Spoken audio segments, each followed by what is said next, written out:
یا حسین بادشاہ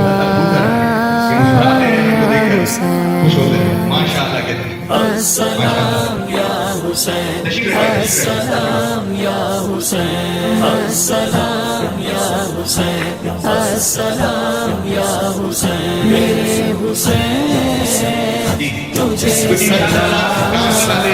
میرے حسین تجھے سلام السلام یا حسین السلام یا حسین جس کو دھوکے سے کوفے بلایا گیا، جس کو بیٹھے بٹھائے ستایا گیا، جس کے بھائی کو زہر پلایا گیا، جس کے بچوں کو پیاسا رلایا گیا، اس حسین ابن ہے سلام آپ کی تشریح ہے جن کی پہاڑ سے لگی تو بھی 10 محرم کا دن تھا۔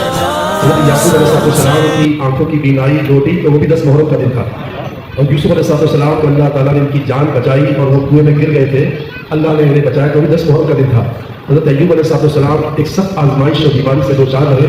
تو غسل صحت بھی آپ نے 10 محرم کو کیا، اور حضرت ابراہیم علیہ السلام کی ولادت بھی 10 محرم کو ہوئی، اور حضرت ابراہیم علیہ السلام کے دشمن نمرود نے جو آگ جلائی تھی وہ آگ بھی 10 محرم کو بجھی، اور حضرت عیسیٰ علیہ السلام بھی اللہ تعالیٰ کی رحمت سے دشمنوں سے بچ کر آسمان پر 10 محرم کو اٹھائے گئے، اور حضرت موسیٰ علیہ السلام کے خلاف 70 اونٹ پر رسیاں لاد کر جادوگروں کو بلایا گیا تھا، 70 اونٹ سے رسیاں لاد کر بلایا گیا تھا، اور میدان میں رسیاں پھینکی جادوگروں نے تو سب کے سب سانپ بن گئے۔ حضرت موسیٰ علیہ السلام نے اپنا عصا پھینکا تو ساری کی ساری سانپ کو اس نے نگل دیا، وہ دن بھی 10 محرم کا تھا، اور فرعون غرق بھی 10 محرم ہوا، اور امام علی مقام کی شہادت کی نسبت سے 10 محرم قیامت تک ہمیں یاد رہتی رہے گی۔ آئیے دوستو آخری بات سن لیتے ہیں۔ جب میرے آقا کریم صلی اللہ تعالیٰ علیہ وسلم مدینہ طیبہ میں تشریف لے گئے تو یہودیوں کو 10 محرم کے دن کا روزہ رکھتا ہوا پایا، پوچھا کہ یہ تم 10 محرم کا روزہ کیوں رکھتے ہو؟ تو انہوں نے عرض کی کہ اس دن فرعون کے غرق ہونے اور بنی اسرائیل کی نجات ملنے کی خوشی میں ہم روزہ رکھتے ہیں۔ سرکار نے اپنے غلاموں سے فرمایا یہ موسیٰ علیہ السلام سے ہم سے بڑھ کر محبت نہیں کرتے، ان سے ہم محبت کرتے ہیں، تو یہ ایک روزہ رکھتے ہیں، ہم 2 روزہ رکھیں گے انشاءاللہ۔